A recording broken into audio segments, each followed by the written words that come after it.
first place. He's jammed together another very aggressive lineup for this tournament, and Tarei said it himself. He's got a lot of anti-aggro tech choices in his lineup. Yeah, I'm going to go out on a limb here and guess that this series will not go 2.5 hours at this rate. So I will we'll not take that bet. Yeah. Okay, we'll see how it goes. We are kicking off, of course, greensheep versus Tarei.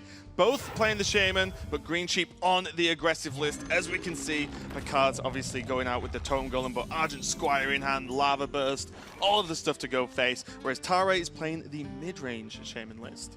Yeah, and slightly different again from some of the lists that we've been seeing so far. We've seen the Jade package coming out. We've seen the version with no healing, sacrifice for additional late game cards. Tarei's list is Alakir and Bloodlust in there as his win conditions, but he is playing 2 copies of Jinyu Water Speaker. As I mentioned, very much tilting his decks towards those anti-aggro strategies, and that's why you see the man leaving up Pirate Warrior. This did not work out too well for B787, the last person to try this strategy, but this is a much more solid all-around strategy. It's not all in on coming up against Pirate Warrior, so Tarei probably has a better shot with his line of play. Greensheep, on the other hand, happy to leave up Pirate Warrior, because not only can his decks compete on speed with Pirate Warrior, he's also got decks like his Tempo Mage, where double Mirror Image, double Water Elemental can be an absolute nightmare for Pirate Warrior to have to plow through in that matchup. Yeah, and we see Tarei had a couple of options that turn, actually. He could have gone for the Totem Golem, which was his final decision, but he could have actually gone Jade Claws, and with the buff, with the Overload, actually just trade into the Totem Golem and have a token, you know, a 1/1 Jade on the board. But by playing it this way round, it means that he can still play Jade Claws next turn if he wants to make the trade. And this means that, you know, weapons kind of have charge, right? So he can get the Totem Golem down now and maybe force a response from Greensheep, or just guarantee a trade next turn. Yeah, it's interesting. You know, classical thinking will tell you when your opponent coins the Totem Golem, they have a 1-mana follow-up to come down afterwards. Yeah, in a lot of decks, in a lot of the mid-range lists these days, that's polarized to just Lightning Bolt or Tunnel Trog most of the time. Those are the 1-mana options available. Greensheep, as you can see from the Squire in hand, actually has a lot of options for what that 1-mana play could be. So Tarei could have gone with the Jade Claws, which would have been more effective against, say, a Lightning Bolt, but then Tunnel Trog or Argent Squire could have come out just the same. So still, the board state that he made was not enticing enough for Greensheep to let the Lightning Bolt rip. He just takes the value trade with the Totem Golem. So Tarei just following his curve nicely here, and as you said, extra initiative now with the, quote, charging Jade Claws helps him to fight for this board more effectively. Yeah, and something Tarei has to think about as well is, you know, playing the Jade Claws would lock out the Jinyu from next turn. And although you could say, yeah, you know, well, he doesn't really need tons of healing this early in the game, the Jinyu being a 3/6 is actually just a great minion to have on board to start trading away every turn. Yep. It's, yeah, you know, it's a Water Elemental stats that doesn't freeze, of course, but it's actually just incredibly difficult to get rid of. Yes, indeed. And now Tarei deciding what he wants to do with this Totem Golem exactly. Whether he values sacrificing the damage here and potentially even opening up his Totem Golem to Flame Tongue by trading into the Divine Shield. Decides no such thing. He's just going to send the damage to face. And it's actually the slower mid-range deck that's got off to this slightly faster start here.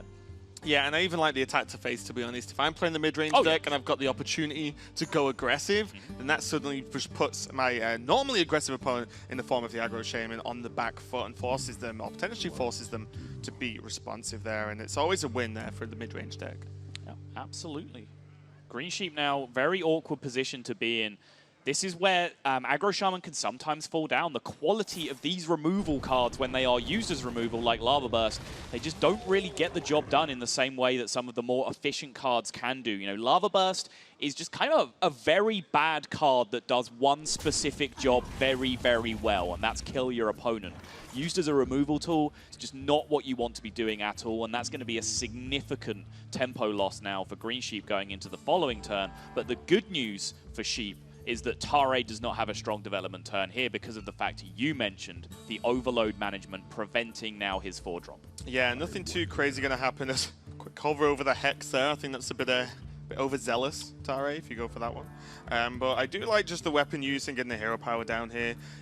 You could play the Flame Tongue Totem, but it just takes so long to get going that I don't think there's any need to it at this point, right? You know, you're not going to gain anything. You don't really play charging minions, or that many charging minions in the deck anyway. Tarei now does decide to take care of the Squire. Could get more value out of that J-Claws later, but doesn't want that Squire pecking away from him, doesn't want to activate Flame Tongue Totem on the board. So now greensheep is going to have to find his way back into this game, and the Tunnel Trog has kind of missed its window already as being a really, really oppressive minion. It's one of the biggest snowballs in the game. If you can get it down in the first 1 or 2 turns and then really leverage it for damage, even for value trades on the board in aggro mirrors. But now come turn 4, turn 5, it's lost so much of its efficacy already. And there you see greensheep, just mana efficiency, valuing the totem over the Tunnel Trog on the board. Yeah, and there's a second Jinyu Water Speaker, so this is going to be an even more of an uphill climb for greensheep in this game, because as I mentioned before, you know, the heal is fantastic against an aggro deck, but just the minion, it's 6 health. It's not really removable in any reasonable fashion for greensheep. It would, you know, require, you know, a spell damage buffed Lava Burst, of which he's already used one. So, you know, that'd be incredibly difficult, and I wouldn't mind just seeing one drop now. Don't get the full gain of the health, but you just gain so much power on the board. It'd be very, very difficult for greensheep to fight back. Yeah, so Tarei here basically gave greensheep an empty board on the previous turn, and he saw no development coming out. So that affects your hand reads enormously. You're looking up at those 5 cards in your opponent's hand and thinking, what could they be? And Hammer of Twilight and Azure Drake are definitely 2 factors that enter your mind. You know, expensive cards that he couldn't have played that turn. The others are situational cards like Lightning Bolt, Second Lava Burst, these tools that, you know, just weren't appropriate in that board position.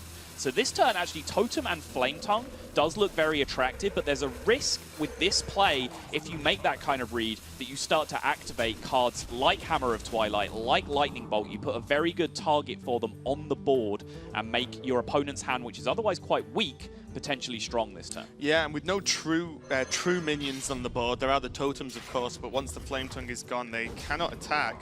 This means that the board is significantly weaker than if the Jinyu would be down. But, you know, to be fair, if that wasn't an answer that was available, then suddenly just having a Flame Tongue and 2 totems is looking pretty good for Tarei. So, does get the Flame Tongue removed. And of course, the Hammer of Twilight, once used up or destroyed, is going to summon an elemental onto the board, which will actually, you know, go a small way in helping deal with this Jinyu if that's how it ends up. Yeah, certainly will, though the Lightning Bolt is in hand to be an efficient answer to it, and now greensheep is picking up some of the more efficient tools that he would have liked earlier, having to expend that Lava Burst for such a poor tempo turn earlier on. Jade Lightning is one of the big cards that he's been missing so far, but greensheep really has been in these situations with aggro decks that seem already unwinnable situations. He's so far behind on the board, but he has played so many games of aggro strategies in Hearthstone that if anyone can dig their way out of this, greensheep is one of the main men you want at the helm.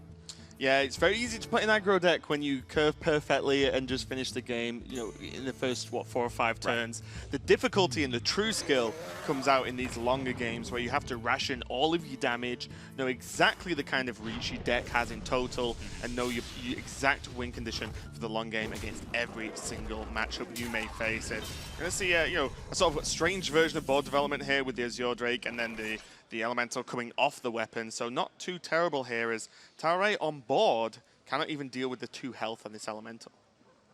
Very true. The Drake as well, but spell damage in play with the Lightning Bolt is going to take care of the big threat here, which is the Azure Drake. Mana-Tide Totem as well can help him pick up some additional options, maybe some AoE tools, having now drawn both of his Jinyu Water Speakers, which are of course the big stabilizing tools. He now just needs to make sure he doesn't lose a grip on the board, and the AoE cards in his deck are going to be the big things that he's digging for right now. Gets a guaranteed Stoneclaw Totem, as there were already the other 3 onto the board, so there was a 100% chance of that totem coming out. He's going to try and use it to defend this Mana-Tide and help him cycle into more powerful cards. And, you know, indeed, there's not going to be the availability for the Alakir next turn. He's got plenty of options as well. So, and once Alakir comes down, it's going to be quite difficult for greensheep to get through that even after the trades with the Divine Shield. Yeah, having stabilized his health total first and foremost, and now stabilized the board with all these irritating totems in play, that Flame Tongue Totem is going to represent a crushing amount of value going forward. Just look at the value trades he can pick up now. 4-2 goes down, the 2 1-1s get traded into, and the Healing Stream Totem repairs the damage to the 2 totems on the left-hand side. This is one of the very best Flame Tongues you will see. Yeah, and he's got a Tunnel Trog to fill out the curve as well if he wants to combine that with the Jinyu. Again, you know, wouldn't use the healing up, but would continue to develop minions on the board. But seeing the way Tarei has been playing, I imagine he might just be okay with another hero power this turn. Yeah, I mean, he's in such a great position. Basically, the Flame Tongue demands answering here, because if it's left on the board, he can just curve into Alakir next turn, and that is pretty much lights out on the game. So he might even just choose to say, hey, I'm in such a good position, I don't even need this extra 3-6 on the board. I have game-ending possibilities available to me already. Okay, so he's choosing to use the Flame Tongue, trade across the minions, and then we'll see what he actually develops here. Tunnel Charge, not too much of a surprise. Oh, he's going to go for it. He's going to heal up the minion. Yeah, actually, looking at the positioning, he did have to trade off the healing totem because of the fact that the two minions on the left didn't die, so they couldn't get the slide over factor.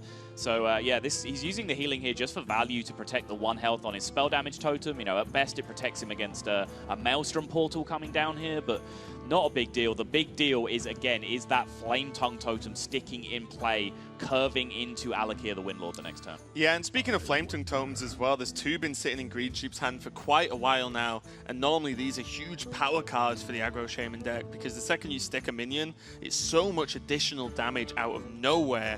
It's absolutely fantastic, but because he's just always been behind on the board, or not even had a board to begin with, these Flame Tongues are just not really doing much. Maybe the best he can get out of them is Feral Spirit into Flame Tongue to make the damage of the spirits higher. You know, it's really awkward to get some value. Yeah, there's an evolution that almost every aggro deck has gone through, where it starts out and you just kind of hit face every single turn with it. You try and play charge minions and burst spells every single turn. You know, Face Hunter started out that way, and then things like Haunted Creeper and Glaive Zuka came into the deck for board stabilization. Aggro Shaman started out that way, and then suddenly Chucky was one of the big innovators of playing Flame Tongue Totem and using it just for complete board dominance early on, or just to push early damage. Now we're seeing Pirate Warrior go through that same metamorphosis, going away from weapons and direct damage into more South Sea Captains, consolidating Frothing Berserkers. So the fact that Greensheep has not been able to stick this board and activate those Flame Tongue Totems is one of the huge reasons why he's had so much trouble in this matchup, and it comes down pretty much first and foremost to the fact that Tarei drew an absolutely insane curve early on. Greensheep playing the aggro deck is well within his rights to expect a more consistent, powerful curve in the early game, but Tarei, with the more inconsistent early game deck, was able to match him. Yeah, sometimes you just draw it and it gets you that far ahead. Don't be too surprised with a Hex and a Jade Claws this turn. Just to completely continue to dominate the board, because Aggro Shaman doesn't really have a way to get it back without minions themselves, so this is going to be very, very difficult for Greensheep, and almost spelling the end of the game, as we can obviously see the Alakir is still waiting in the hand, ready to be unleashed, and even potentially onto these Feral Spirits to just be 8 mana, clear those taunts, carry on dominating the game at this point. Yep. Tarei just figuring out how much damage exactly he wants to push right now, whether he wants to eat up the Jade Claw charge, chooses not to, seeing that it won't represent direct lethal for him on the following turn anyway, just wanting to make sure he has maximum board control available to him. Greensheep is trying to find some kind of value engine here. He's picked up both Hammer of Twilight now. That's about as good as it was going to get, but Alakir is game ending, and I think Greensheep may have just reached for the concede button. It wouldn't surprise me at this point. There's pretty much no way to get even through this Alakir cleanly at all with no minions available, and it looks like Tarei is going to be stepping up into a 1-0 lead against Greensheep here. Yeah, long pause from Greensheep. As soon as he saw the Alakir, he kind of perked up as if he was reaching for the escape on his keyboard, but it looks like he is just going to hang around, stick around for the long haul here, make Tarei show him the cards it takes to end the game, but this is pretty much representing the end on the board right now. Even if he wasn't threatened lethal, how is he going to find his way through that 3-5 Divine Shield taunt? He doesn't have to. He just steady shots a few times. 15-turn clock, get him. Yeah, sometimes you've got to go for it. Goes for the armor. We can see, of course, that one card in Tarei's hand at the moment is Lightning Storm. There is a spell damage totem on the board, so that is going to spell imminent doom for Greensheep. Was that Frodan roleplay there for a second? Imminent doom! Yeah, exactly. I didn't go full Frodan. Okay. Got to build myself up to that one. Fair enough.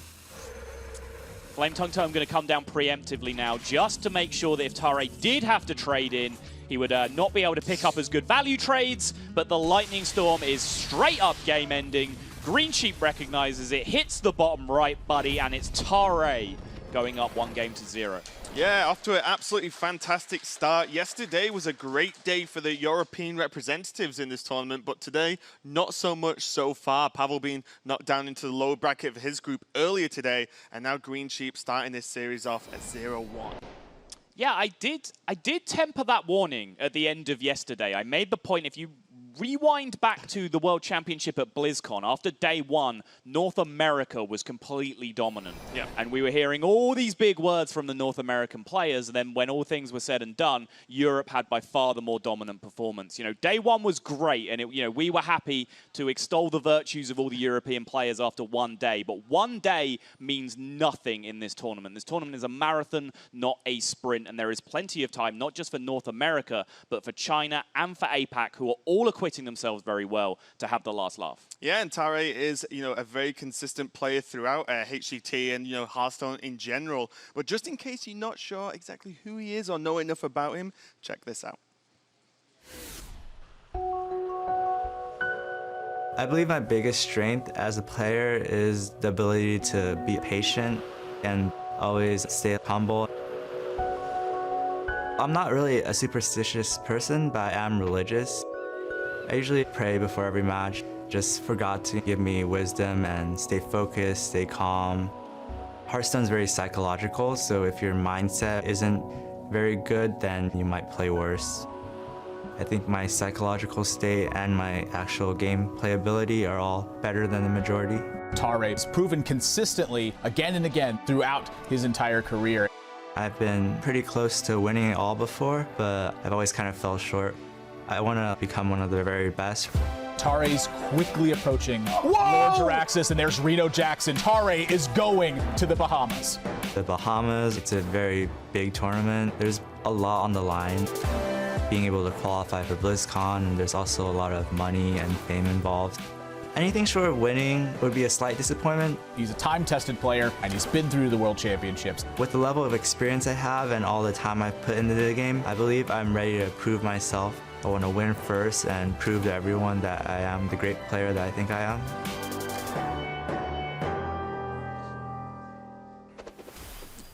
Tarei, as calm as the ocean here at Bahamas. I don't think I've ever heard him even remotely raise his voice. I cannot even imagine it. He's just like, yeah, I'm just pretty good at this game. I'm going to come here and win everything. He's just like quietly confident. It seems to be paying off for him so far as he's 1-0 up versus greensheep in this series. And it's very poetic, honestly, of his place in the Hearthstone scene. He is just kind of this silent killer. We don't see him the rest of the year. He doesn't play in the DreamHack circuit. We don't see him popping up. He doesn't have a big, well-known stream. But when it comes cycles around to HCT season, time after time after time, Tarei is here making an impact. Yeah, just so you know, though we called him the silent killer, we can confirm he has not, in fact, murdered anyone. Just not to our knowledge. No promises. Yeah, but moving on into this game, number 2, Tarei on the Reno Lock, greensheep going for the good old Pirate Warrior. Are we the only people who've cast Pirate Warrior this event? I think we might be, yeah. They just save the Pirate Warriors for the Brits. Yeah, okay, so kicking off with N'Zoth's first mate, as always, with Warrior. And looking at greensheep's hand, he's going to not have the best turn 2 in the world at the moment, but plentiful with options for turn 3 and 4. So potentially, as you were saying earlier, the sort of zoo style of Pirate Warrior that is evolved into here with these minions. And greensheep actually has somewhat of a unique take on the Pirate Warrior here. Since Small Time Buccaneer has bitten the dust in terms of receiving the nerf, most players have settled on the same kind of list in response to that. They've replaced it with some bigger minions to be able to go late. But greensheep has actually moved Argent Horse Riders into his deck, which we're not seeing from any of the other players. You haven't seen it at all. They got banned. But we've been looking at the deck lists, and greensheep's deck is actually very unique. Yeah, I know it's a great explanation of the breakdown of the Pirate deck style, but enough listening to you. We can listen to greensheep on his thoughts about Pirate Warrior. My favorite and my least favorite card is Patches, the Pirate, because when you don't draw it in your opening hand, it's really great. But if you draw it in your open hand, it's really annoying, and I'm really frustrated because of that. Summing up Pirate Warrior with Patches. Can't really blame him on that one. Pretty much solved the whole discussion there as a Hellfire comes down from Tarei and clears up the Patches, so at least greensheep won't have to look at it anymore. Yeah, greensheep's analysis was just miles beyond mine. I on agree, his deck. I agree. Yeah. Well, let's get greensheep up here after the match.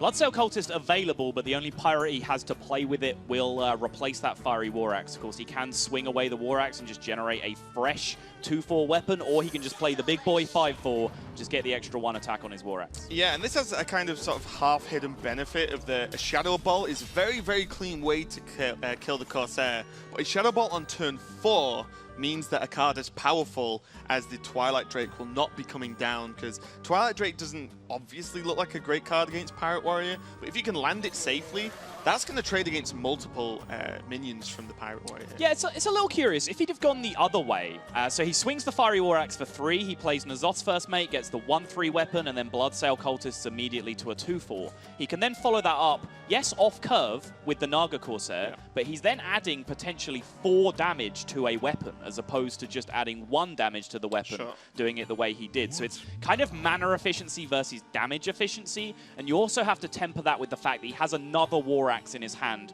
that he wants to get out at some point as well. So cannibalizing his weapon charges with the 4 potential charges from that Rusty Hook might just not be what he wants to do in this situation, because he wants to rush through to that second War Axe. Yeah, and we're going to see potentially a little bit later on. Something that always interests me in this matchup is the use of Dirty Rat. I've seen it win games if it's played early and lose a lot of games in this matchup if it's played early. And, you know, the Pirate Warrior can actually just hit through it with like Heroic Strike or something, you know, get through that high amount of health. Is there like a Goldilocks option where sometimes it's just kind of fine? Nope. Oh, okay. There is no just right with Dirty Rat. It either whiffs or it wins you the game. At least in my experience, anyway. All right, Tarei now needs to scramble for defensive plays. Dirty Rat can wall out 6 damage here. The trade is available for the Drake on the board. So if the Rat doesn't pull a minion, he is nice and safe on board. But depending on what the Rat does pull out can be a big deal. But Rat can go along with the Farseer as well for a lot of stability this turn. Yeah, I think you pretty much have to commit to that at this point. You need something to just survive. And look at the kind of power on the board is ridiculous here. And it's the addition of the Naga Corsair that a lot of the time, or for the longest time, it's like, oh, 5/4, the stats don't, the minion's just not that good. It's a 5/4. You're so used to wanting more health than attack most of the time to get value from a minion. But if you just want to punch someone in the face, you always take that extra damage, and that combined with the +1 to a weapon as well can become quite powerful indeed, and just get so much extra damage through for the Pirate Warrior. With the lack of Buccaneer being used nowadays, it's a kind of a weird card to replace it with, but it works out in the end. Yeah, and there's something that makes Naga Corsair kind of a special case, because Pirate Warrior is so aggressive that premium removal, polymorphs and fireballs and hexes and Shadow Word Deaths and whatever else are used on, you know, 2 drops, 3 drops sometimes. So suddenly, the easy clears that would come down in most decks against a 5/4 that you would play have already been siphoned out of your opponent's hand, and your 5/4 is free to terrorize the board. Yeah, Greensheep drawing it into the Frothing Berserker, though. He can play it, and if I have looked correctly, he can actually clear everything up whilst buffing the Frothing substantially at this point. So he's got a couple of options. He has already seen Hellfire as well, so even though a lot of the minions, well, the 2 pirates on the board, the Cultist and the Raider, will be very low health or 1 health, then it does mean that they could die to a Demon Wrath, for example. Yeah. But with a Hellfire already gone. He can actually trade the board down directly as you see it. 5/3 into 2/6 and War Axe, and then end up losing nothing. The way he's doing it now, he will end up losing his 5/3 if he wants to trade out the 3/3. Which I generally would think I'd recommend, because it maximizes protecting your Frothing, which is a huge win condition here. So interesting, since he's doing the trade this way, what his plans are for that Earthen Ring Farseer, whether he is just going to disrespect it and go face. And if I know Greensheep, there is nothing he likes more than disrespecting you and jamming you in the face. Yeah, okay, so he's just leaving multiple targets on the board. To be fair, you go with the old technique of, well, why trade if your opponent will do it for you at this point? And although the Frothing has potential to grow very, very large indeed. The 5-3 in terms of the Raider is nothing to be sniffed at either. So it's pretty much asking Tarei to deal with both of these minions, and there's still the cultist on the end with 3 attack. And we've not seen any of the charge minions, for example. No Korkrons yet from greensheep. There's still weapons in the deck as well. There's a lot he could draw off the top for that extra push. Right, what it means leaving this 3-3 alive, by the way, we're going to Leroy a frothing this turn. That's what's going to happen.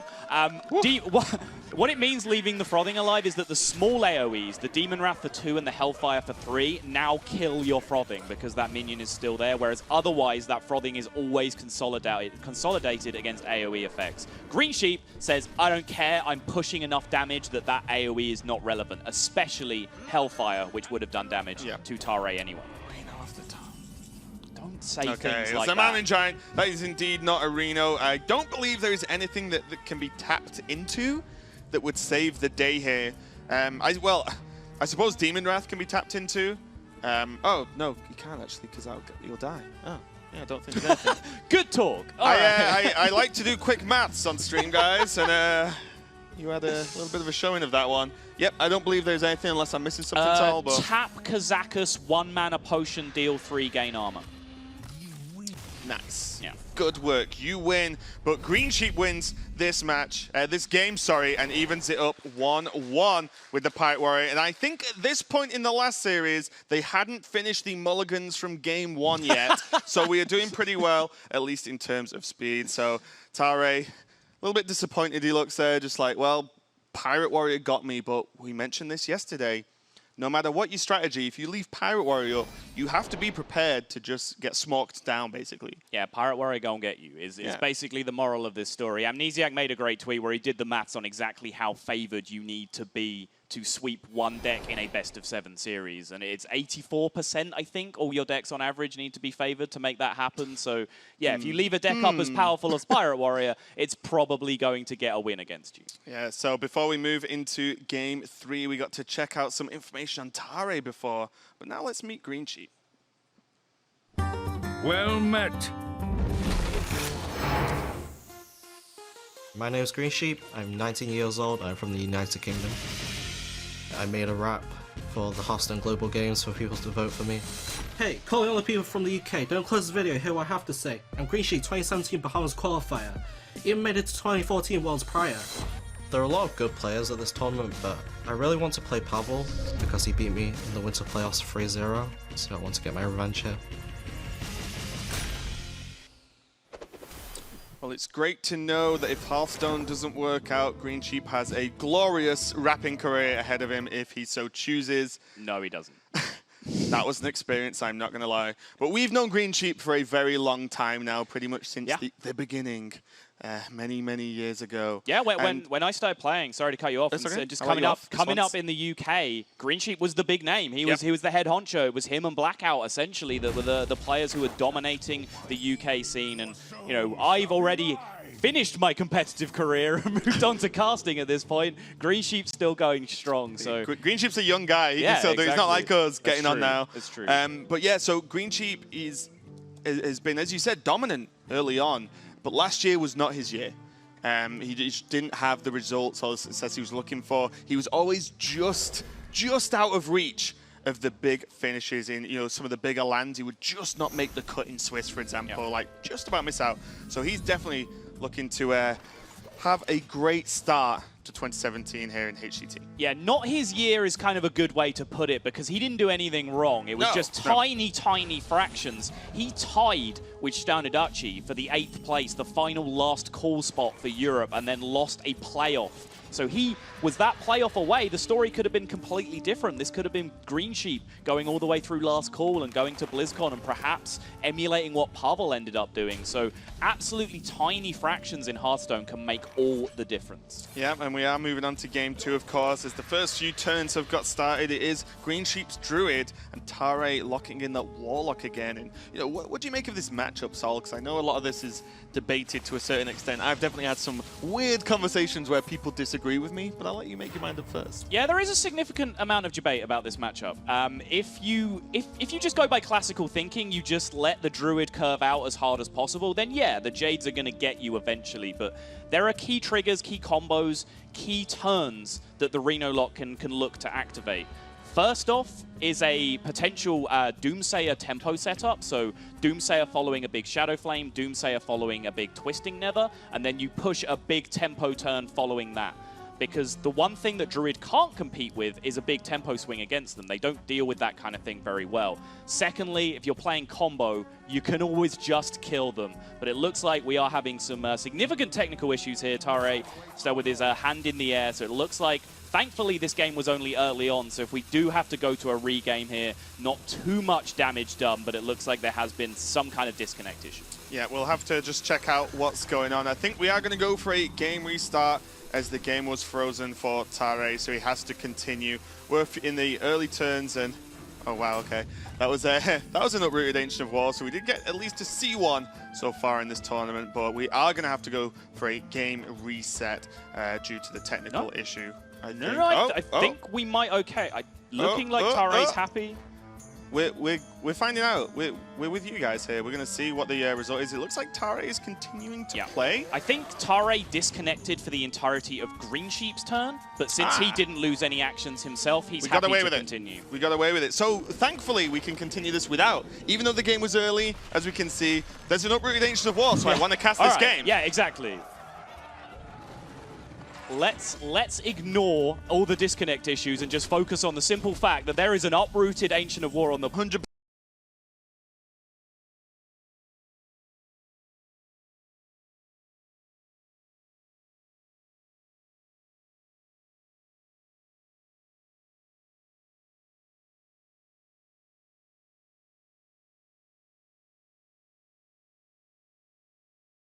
Tarei, and I was speaking about the Reno Lock's win conditions early on. One is the big tempo swing, the second is just killing them with the burst damage combo, and with the Leroy gone, that is pretty much out the window, so Greensheep is just marching on here.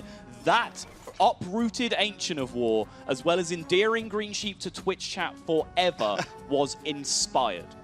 Yeah, I'm sure there'll be a certain phrase being spammed at that point when the Ancient of War was played that I will not something repeat. About spherical objects? Yes, okay. Indeed it may be, I guess. But Reno Jackson is going to save Tarei for now at least, put him all the way back up to 30. But Greensheep so far ahead, already started stacking his Jades up. He's got plenty of damage in hand. And it also makes me laugh that even with Jade Druid, Greensheep finds a way to be hyper-aggressive. Yeah, I mean, I honestly think this deck is in his lineup because he couldn't find another legitimate aggro deck that he felt was up to the power level of the rest of his lineup. And therefore, he's like, all right, I'll just play Jade Druid and go face with that. That seems fine to me. Seems reasonable indeed. Looks like Greensheep, is he going to trade this off? It does look like he's going to use Feral Rage.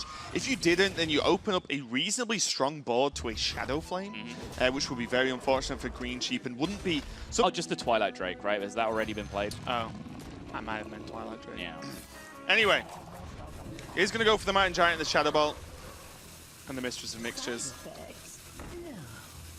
Yep, seemed like the fairly obvious play that leapt out for me. He's just considering now whether he wants to value trade that Imgang boss, try and pick up some value on the 1/1s, but that would lead him playing into Swipe just that little bit too hard, so chooses not to in the end. And now it's Tarei playing the unfairly large minion for 2 little mana. He's dropping the 8/8 on the board for the princely sum of 4, and he is now in that dominant spot. Greensheep, the big push early with the 10-5, but just a little bit too all-in the end. He didn't get that backup resource hit that he needed from, say, a Nourish to allow him to keep going past that early push, which I 100% stand by. I think that was a brilliant play from him. He can be expected to draw a little better than he has done since then, but just has not hit the gas to back it up just yet. Yeah, and Greensheep prioritizing the kill on the Mountain Giant, of course, is the huge threat from Tarei. Everything else you can just deal with, and plus the Mistress of Mixtures is going to gain him some health anyway. The draw into the Jade Blossom is pretty nice, actually. The Jade being a 4/4, kind of awkward to deal with, or at least soaks up the minions that are on the board, and just Well, the ramp wasn't really needed, but still. Adding to that Jade count is pretty huge. Yep, Tarei has a decent amount of time to stabilize now, though. Mistress in board is buying some health. He's still ahead just on the board state. Has Emperor to keep pushing here to play quality minions. Has Kazakus now to back this all up as a big answer if he needs it, or just a further tempo push if he's offered, say, a plus health potion and a summon effect. So he is in a really, really good-looking spot here. And Greensheep, the UK representative, the European representative, is perhaps going down the line where day 2 is just not looking as rosy as day 1 did for the European contingent. Yes, all about day 3. we switch focus now. We get to create the narratives here, guys. We can do alternate days, it's fine. We're okay with that. We can share. So it looks like Emperor is going to be the turn. I don't mind this at all. Just gets the reductions on some key cards. Siphon Soul being 5 just makes it so much easier to squeeze in a turn and answer maybe the second Ancient of War that can come out, as well as continue to develop some minions behind that. Jade Blossom. Cycling, just get Jade. When does Greensheep have to play Jade Idol here? Do you think he's just intentionally waiting for the Gadget Zan, or potentially Fandral, but mainly Gadget Zan to help cycle? Yeah, it's definitely Gadget Zan is a consideration. There is only one in Greensheep's deck, fairly common, but worth pointing out anyway. Occasionally, sometimes you see lists that play double Auctioneer, but I think he's recognizing he's so far out of resources right now that it's Nourish that he needs to hit, and if he holds on to these 1-mana spells, Gadget Zan Auctioneer essentially becomes a third Nourish for him. Yeah. So, you know, adds another chance for him to get that tool that he needs.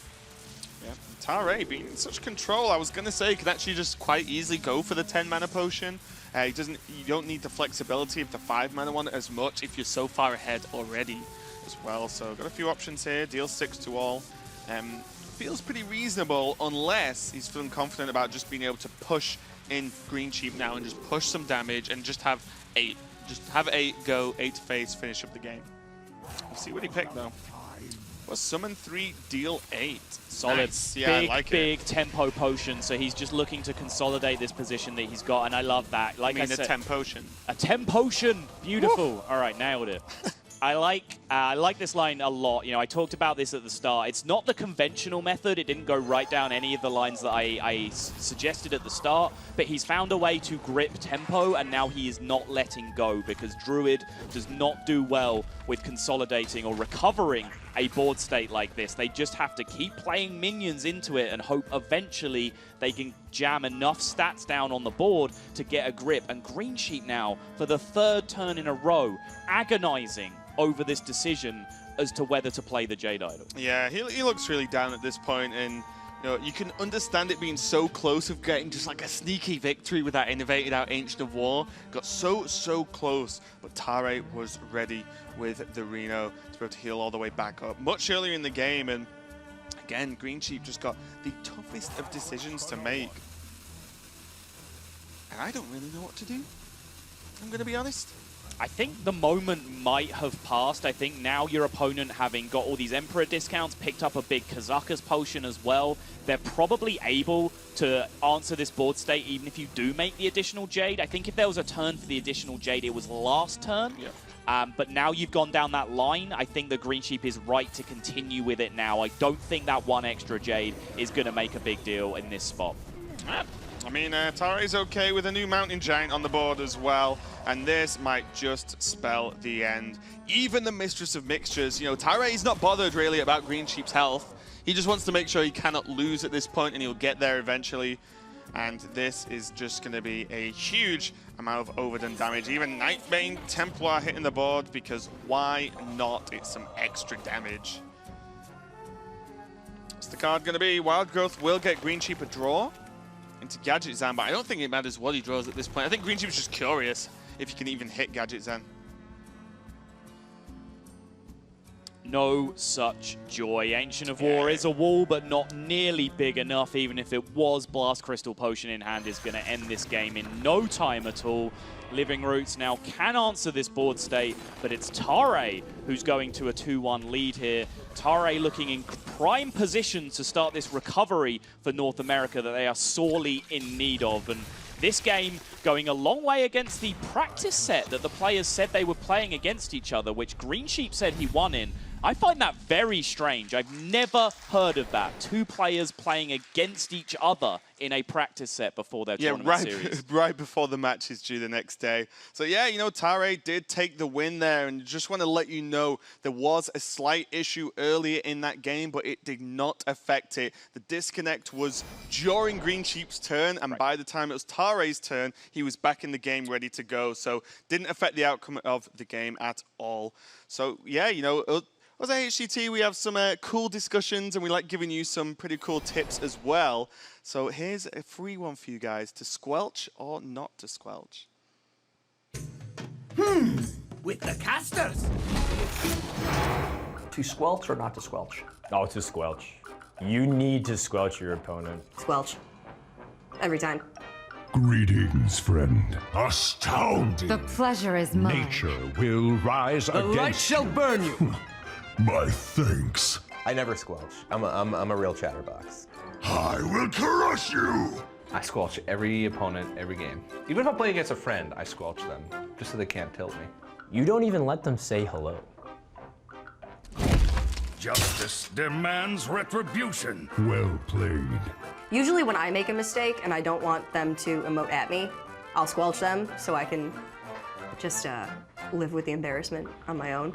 My magic will tear you apart. I don't find emotes to be bad-mannered. I find them to generally be playful. In some cases, yeah, my opponent will be like, greetings, right when they kill me. But for all those moments that, you know, something ridiculous happens and I get to say, wow, it's worth it. Wow.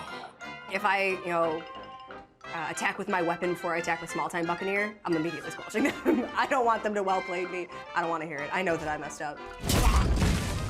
If someone greets me, I tend to greet them back. But when I greet them, I also tend to also squelch them back. Hello, please don't talk to me. Even if I'm like playing against my wife, and my wife will like draw a good card and she emotes me, I'll get tilted from my wife. A natural mistake. I will be your death. If it's late in the game and then someone emotes me, oh no, this guy's got to go down. And I will go to the ends of the earth to make sure I beat this guy and then slip that emote right back into him when he knows he's about to die. That, to me, is the squelch metagame. That explains a lot. Admirable often says hello to me and then walks away. So, yep, guess he doesn't really want to talk to me that much. Squelches me in real life. Yeah, the 2 of us were strangely absent from that video. Are you a squelcher? I'm not, unless someone really spams. I kind of like the idea of someone squelching me, then I just wreck them, and then you just do the one emote back. So that's pretty good for me, but if they keep doing it, okay, I do turn them off. I do get stressed, but we are going to get into the game. One final note. What do you do, Sol? Oh, easy squelch every single time. I thought you would. Try hard. Yeah. Okay, so Tarei versus Greensheep. 2-1 to Tarei so far. And it's going to be Tarei's turn to use the Pirate Warrior. Both players leaving this deck up. And so far, it's been to the detriment of the players to leave this one alive. And we're going to find out if Tarei can do the same here. Yeah, it is the aggro shaman coming out from Greensheep, though. And this, back in the days of small-time Buccaneer, at least, was one of the favorable matchups that could take down Pirate Warrior very, very consistently.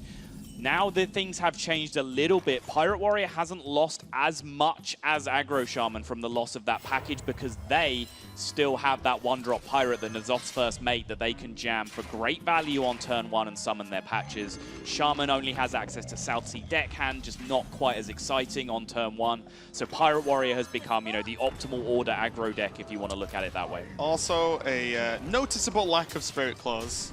As well. That is an issue too, yeah. Yeah, that might be a small influence onto the deck as well. So Tarei getting off to a reasonably quick start. The Raider going up as a 5-3 this early is pretty nice. Now got the Arcanite Reaper for much later on in the game, but sort of just a reliable damage.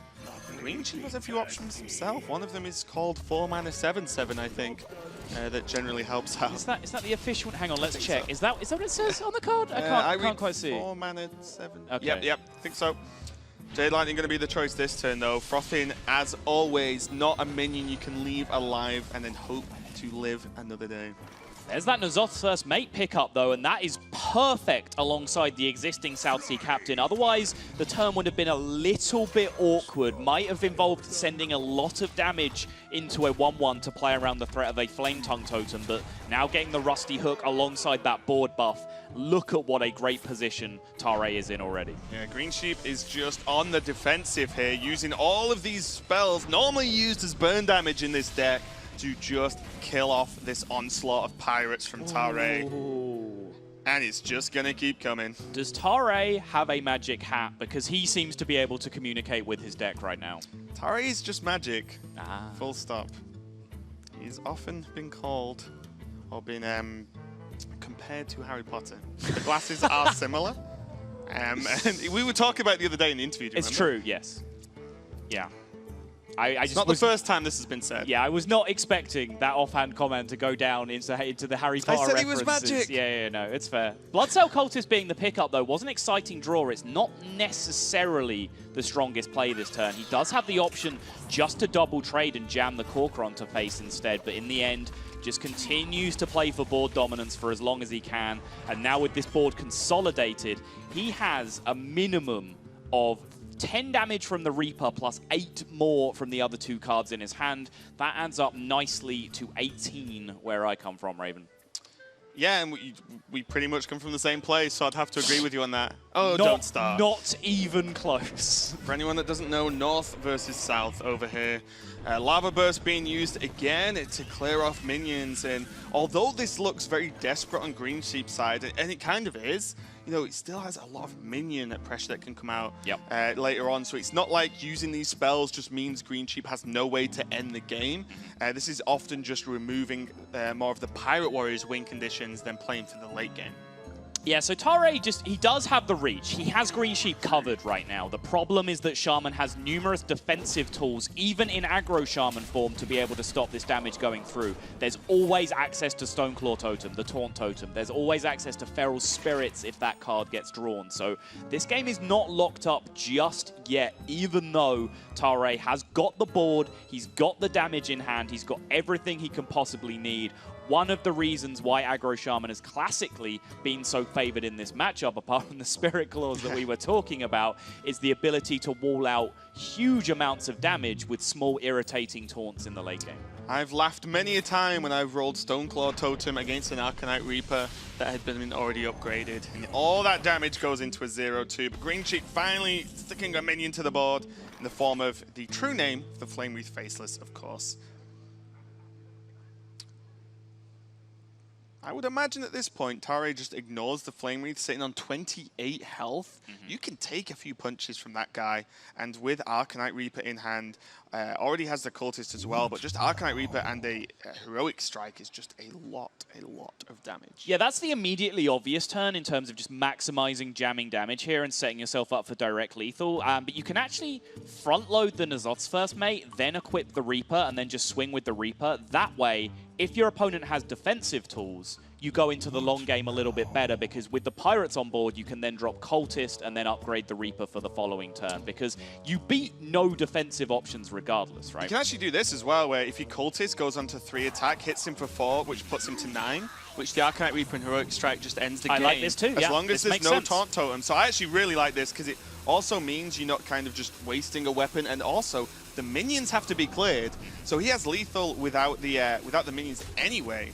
Yeah, this is actually a significantly better line than what I He's just suggested. better than both of us. Because it front loads the most power on board. It creates the most problems for the opponent. They have to put up a taunt. They have to deal with a big board. That is a Feral Spirit off the top. Exactly what Greensheep was looking for in this spot. Yeah, that's actually pretty huge. Going to roll the Totem instead of the Flame Tongue 1, because you don't get the sort of instant damage from the Flame Tongue because of the trade. It was always going to happen on the Cultist there, and also you can always roll a Stoneclaw Totem to create an additional taunt, which is absolutely massive, as we've mentioned in this matchup. Yep.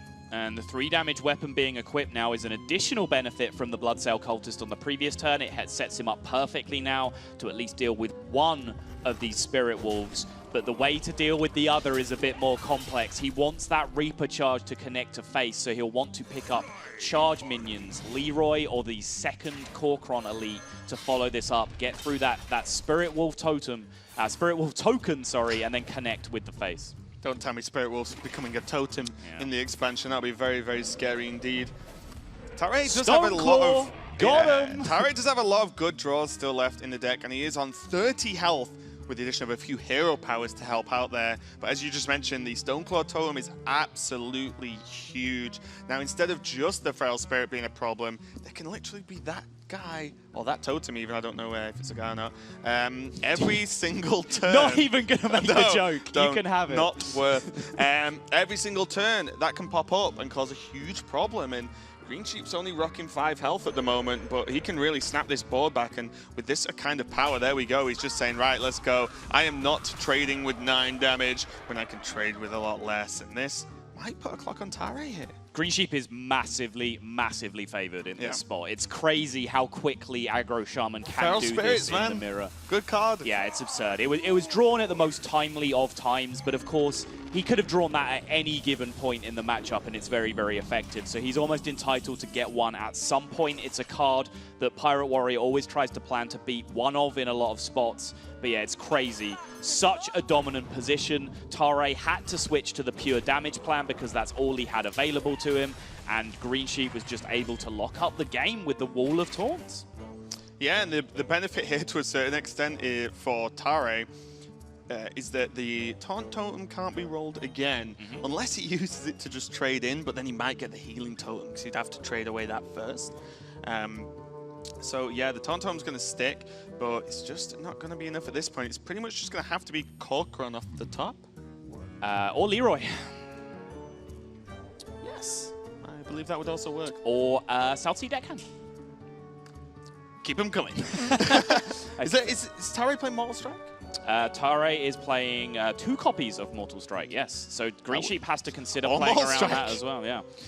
No, Mortal Strike, if it's drawn, will be able to clear the Taunt Totem out of the way anyway and represent lethal with the Arcanite Reaper, so there's no reason to play around in that spot. Lethal. But Greensheep just picks up the lethal regardless, right down to the very wire. But Greensheep engineered himself a favorable position through that Stoneclaw Totem and the Feral Spirits. The irritating taunts that we talked about squares this series up, and the stress painted on the face of Greensheep right now. Yeah, just hands across the face. I'll be thinking kind of got away with that one. But to be fair, as you mentioned about Feral Spirits, a lot of the time in that matchup, or at least from the Pirate Warrior side, I feel like, oh, my opponent played Feral Spirit. At any time, GG. I probably lose. Yeah, that is just how it is. So Greensheep fights back, and now it is all square between him and Tarei. There's Warrior Druid left for Tarei, and Druid and Rogue left for Greensheep. Yeah, and it is the aggressive Rogue from Greensheep, not the Miracle Rogue that you might be expecting to see, the much more aggressive version that we've seen in 3 or 4 different forms already today. Greensheep, of course, the aggro player, bringing the most aggressive Rogue he can. Yeah, and just in case you guys forgot, this tournament is being held, of course, in the Bahamas. And this, I think it's actually getting dark outside at this point, but it's absolutely fantastic. The resort is amazing. The beach is just a stone's throw away. And Salt's even been in the hot tub. It's very true. Which is all you really need to know. Today's been a nice change of pace, actually. There's been like a nice cool breeze blowing across the island to counterpart the warm weather that we've had. So yeah, awesome time being had for all. Incredible location, and you can see the tavern window behind us looks out directly onto the beach. That's why the players are playing fast decks. So like, I just want to get back out onto that beach after I win a match. So can't blame them at all. Although I'm sure Greensheep isn't distracted by the fact he can see the beach through the window in the tavern. As we move on to the next game, the winner of this will go ahead in this series. Once again, and Tarei with the Pirate Warrior versus Greensheep's Rogue. And tell me about this Rogue list, Sottle. It's a mishmash of cards. It's it has 30 cards. That's a good start. Yeah, okay. it's the Finger Stealth Aggro Rogue that we've seen in various forms, but there is a lot of one-offs hanging around in this list. There's 1 Shadow Step, 1 Deadly Poison, 1 Argent Horse Rider, 1 Defender of Argus, 1 Naga Corsair. That leads to a certain amount of inconsistency within the deck, but it means that if you do pull those powerful options at the right time, your deck can look like it has superpowers at times because it feels like you can do everything because you have such a wide range of cards available. Yeah, almost a sort of splash of the Reno effect, Exactly, right? yeah. Exactly. So, you know, speaking of options, Tarei has a pretty good set of options for his opening hand as well. You can go Bloodsail Raider. Now that he knows the one drop, one of the pirates won't live, doesn't mean it means he doesn't have to or can coin out the cultist and get the buff on the weapon. So, interesting choice here. Raider would just be just fine as a 3/3, but I wonder if he wants to use the. Using the coin on the Corsair wouldn't really change anything, right? Not a great deal. What value does the... Oh. He's just going to coin the okay. 3/4 here. He's just playing for stats on the board. This was the point I was going to make up. I don't really see the point in coining the 3/3 here, but coining the 3/4, you know, just spider tank you has some merit here.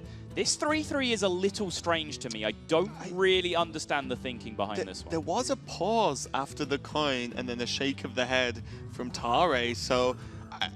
I mean, you don't normally coin and then wait this long to play a minion. There are only 2 options. Well, there are 3, but one would just blow the coin. So yeah, I think Tarei might have got a little bit giddy there.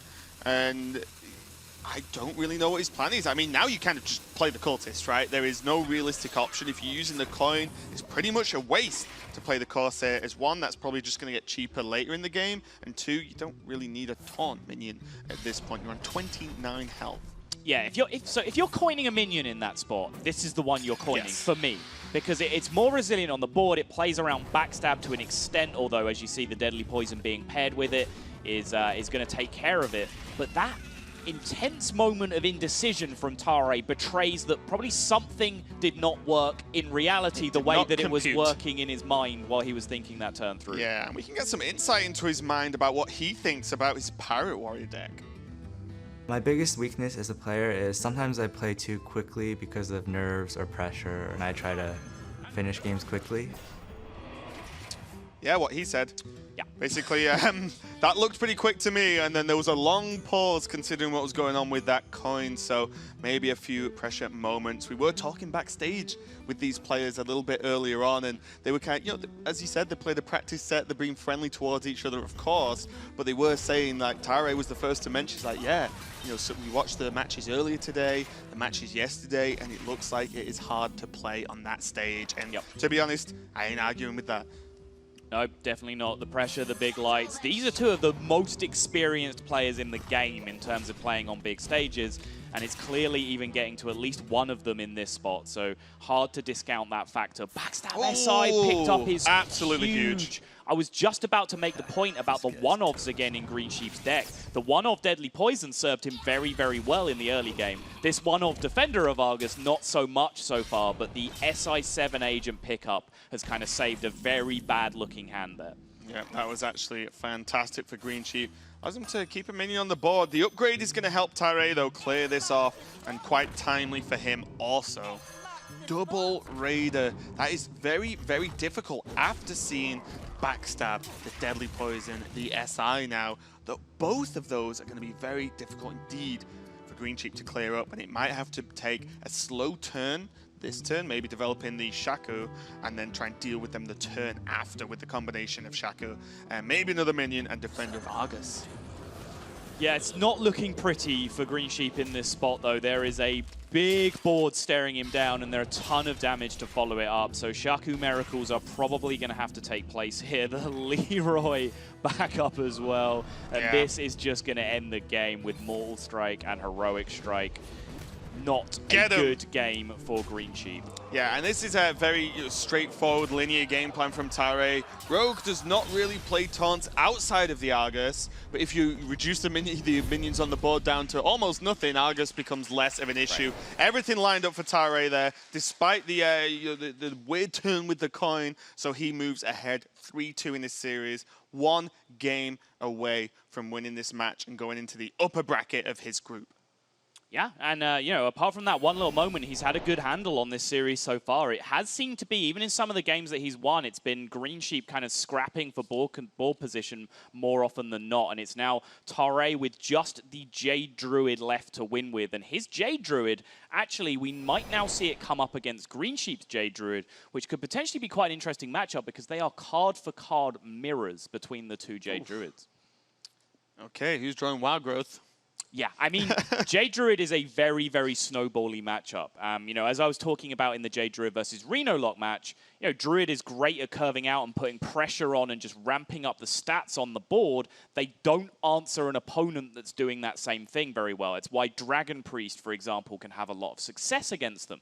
So when it comes down to a Jade Druid mirror, it's almost always decided early on in the game as to who gets the big pressure turns down early. Yeah, and in terms of the Rogue matchup, which is the one we're going to see Tarei on the Druid and greensheep on the Rogue for this game, what do you think of this? Because a lot of the time, Rogue can just go too quickly, and if Finja comes out to play, then again, that's just kind of too much for the Jade Druid to handle, unless they're already very ahead. Yeah, classically, Rogue in general, Miracle Rogue, and even in the brief periods of time where it's been powerful, tempo and aggro-based Rogue decks have just been insane against Druid.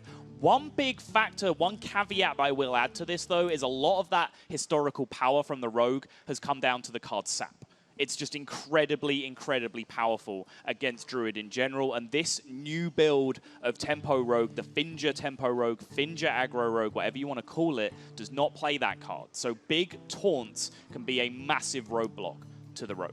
Yeah, we're going to see if Tarei's going to be able to get those down. The opening hand here, Tarei taking his time in terms of his mulligan. Don't blame him at all. Does have the Jade Blossom, potentially even to combine with the Innovate, depending on what the other cards look like, but decides to just throw away the Azure Drake. And effectively swapping it for a Living Roots, which versus a very aggressive deck. Interesting. Pretty okay. That hand is great, but I'm not sure Tarei should be nodding and looking happy about how great that hand is, because these players are within 5 or 6 feet of each other right now, and the desk is curved in such a way that visibility is right there. We want these players to be able to see each other. Tarei may have just forgotten about that for a moment and just betrayed how good his mulligan was. But if you want a contrast of opening hands, one guy draws Innovate, Jade Blossom, and Fandral, and Living Roots, and a Wrath in a deck that's all about early board control. Greensheep, on the other hand, is sat looking at his least favorite card, Patches. Yeah, and even, you know, okay, let's live in a world where Patches wasn't drawn. Look at the rest of the hand. Yeah. Backstab, not particularly amazing versus Jade Druid. The SI, yes, you can combine it with Backstab. If they play minions early, what if they ramp? You know, it's not really going to do much. And then Bluegill Warrior, it's 2-mana deal, 2-1 charge. It's not going to be enough.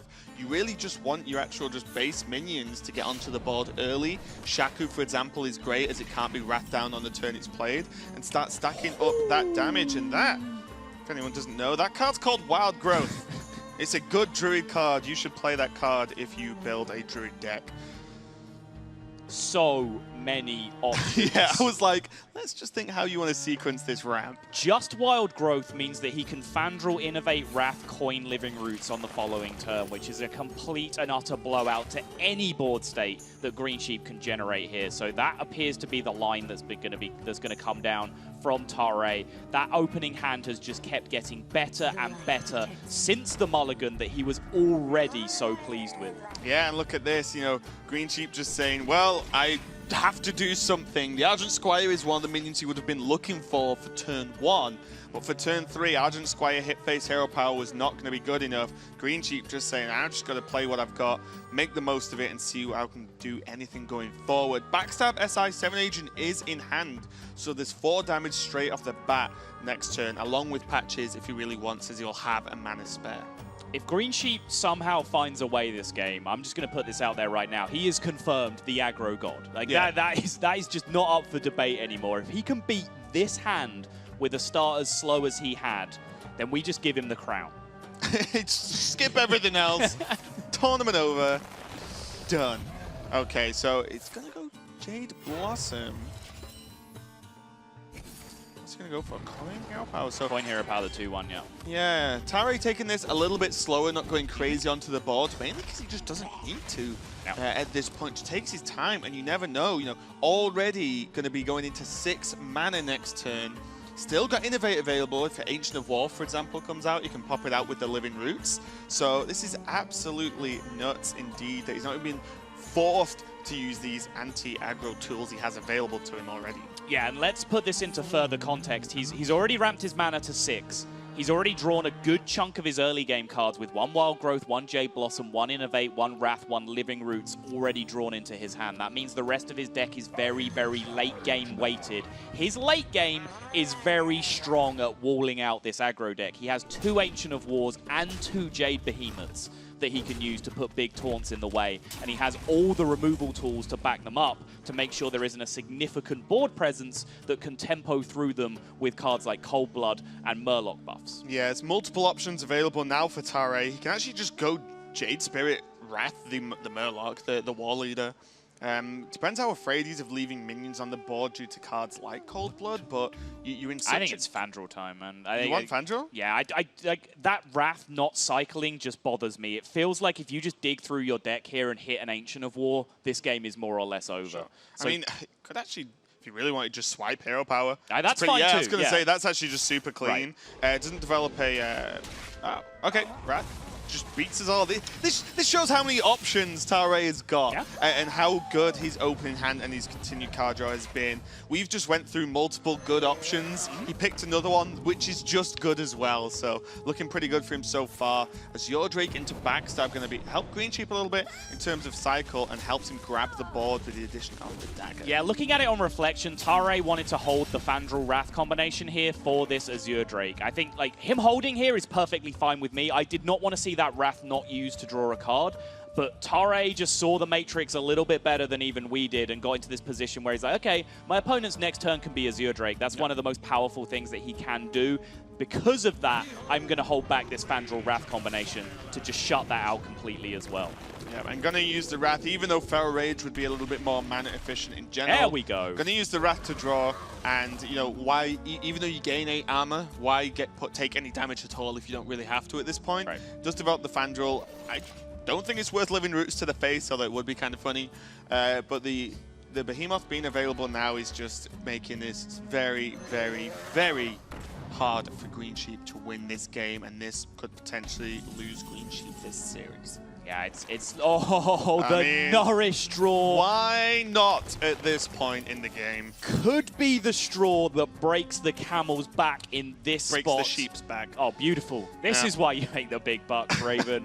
Feral Rage now takes care of the Drake and picks up the 8 armor. This hand has been phenomenal from Tarei. I said it would be a minor miracle if Greensheep finds a way to get through this incredible start. It does not look like that's going to happen. It looks like North America that's going to march on here, and the slightly downtrodden start to day 2 for Europe is going to continue. Yeah, it looks to be. Tarei has been playing very solid. There's one mainly like strange moment throughout this whole series that we'll have to find out some words on later on, but overall very solid play from both players. It's just Tarei has seemed to just been getting the better of him on average in every matchup, and this Druid game has just been a joy to watch if you enjoy watching Druids crush. So is there any way? Greensheep clearly still believes he can fight for board dominance here. He didn't just want to commit to the face. The cold-blooded Horse Rider used to trade off here. Did you see any world, any small percentage where Greensheep finds his way back into this, I can't Raven? see a world past Tarei just closing his eyes and playing cards till he can hit end turn and still winning this game. He can Aya, Jade Blossom, Living Roots to 6-1, which looks to be the play. This is the play I was looking at before the start of the turn. This is straightforward. When you're not forced to play a taunt, when you're against an aggro deck, you just play everything else. You are in a fantastic position, even with Defender of Argus, even with Naga Corsair. There is swipe available for Tarei. He has all the options in the world. Nourish is still there if he needs to draw into anything else later on. This pretty much, I don't want to call it too early, but looks like a done deal to me. I'll do it. I'll be the bad guy. This game is donezo. This game is 100% over right now. The 3-6 taunt comes down, putting the wall up even bigger. 6-6 Jade now being spawned. Greensheep cannot find a way. This game is well and truly over. Tarei is going to march forward into our winner's game, and Greensheep is going to be the man having to scrap it out in losers of Group C. Yeah, Group D, sorry. Greensheep knocked to the lower bracket, but more importantly, Tarei taking the win there. very convincing performance. And as we said, both these players very experienced in this tournament overall, playing in most of the years it's even been running, and just a great series overall, and a little bit quicker than the last one we had on stream. We can check out the bracket and see what the group looks like overall. You can see Group C, LVG and Doc Pone in the winners section, Pavel and Yulsik in the elimination part of that, and I think we're checking Group D as well, maybe? No, we're not going to check Group D. We'll check that one out a little bit later on. So yeah, I believe Rachel is standing by with Tarei for some words on that series. Thank you so much, guys, and thank you, Tarei. That was way quicker than the match before, you guys. Now, I know we had a chance to talk beforehand, and you said that you were actually looking forward to facing